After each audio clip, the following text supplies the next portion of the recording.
And here we are, finally at the very end of Grasshoppers and katydids. Today we have two very interesting species of hoppy, crawly, strong-jawed, sometimes flighty, weird friends. Sorry, you're not that weird, but they actually are kind of weird. Oh, these are very weird. So why don't we start with the one that is maybe pretty weird? All right.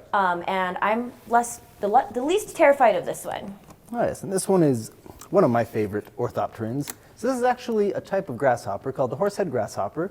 These are native to South America. They're their own little unique family of grasshoppers, but they actually live a lot more like stick insects. They're very sluggish, they're very well camouflaged as sticks, very long and thin.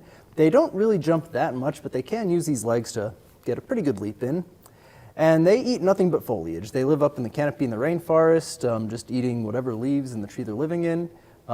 They actually eat a very similar diet to a lot of our stick insects here in captivity, which usually consists of bramble, oak, photinia, and rose.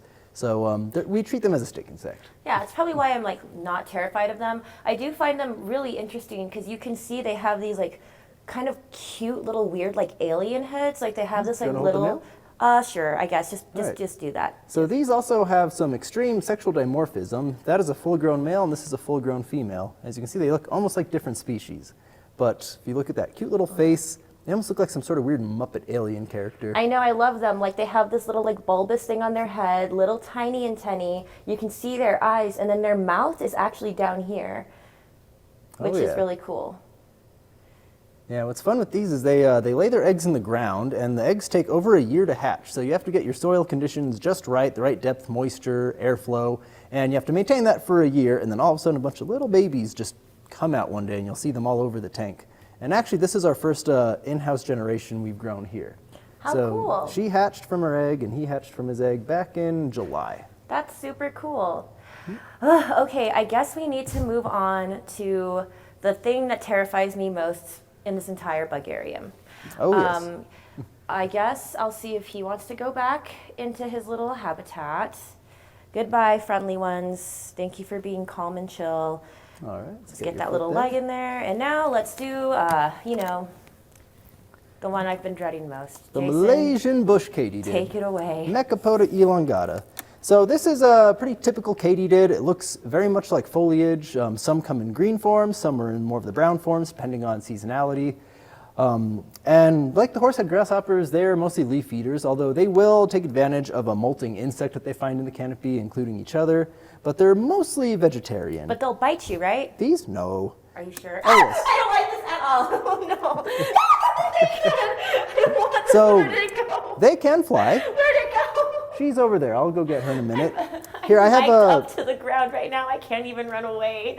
No, I don't need to hold it. Just so talk this is about them. They're juvenile. It's a baby. It's so as cute. you can see, Get them juveniles away from me. Oh my god. Are well, of course, they're smaller, and they are wingless, and this is typical of all insects, so wings don't appear until the adult stage. So just like a lot of other insects, like some of the previous ones we talked about, the roaches, these molts about 7 to 9 times in their life to reach adulthood. With each molt, they get bigger, and then in the last molt, the wings are fully formed, they have to expand while soft, and then they can fly like that. But at this stage, they just almost look like a little cricket. And this one is a female. You can already see her egg-laying organ starting to develop here. By the time she's full grown, it'll be quite long. And like the horsehead grasshopper, these will lay their eggs in the ground.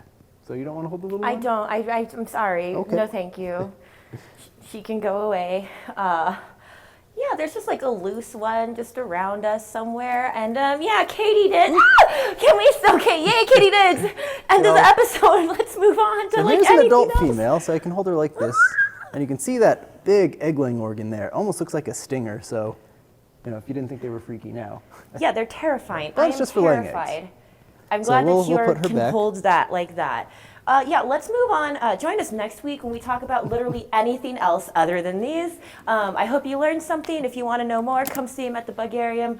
I need to go now. Thanks for being good. You know what? You stayed close by. I'm literally tethered to the ground right now. I can't run. Oh, that's why. Yeah. Well, thank you. See you next time. Bye.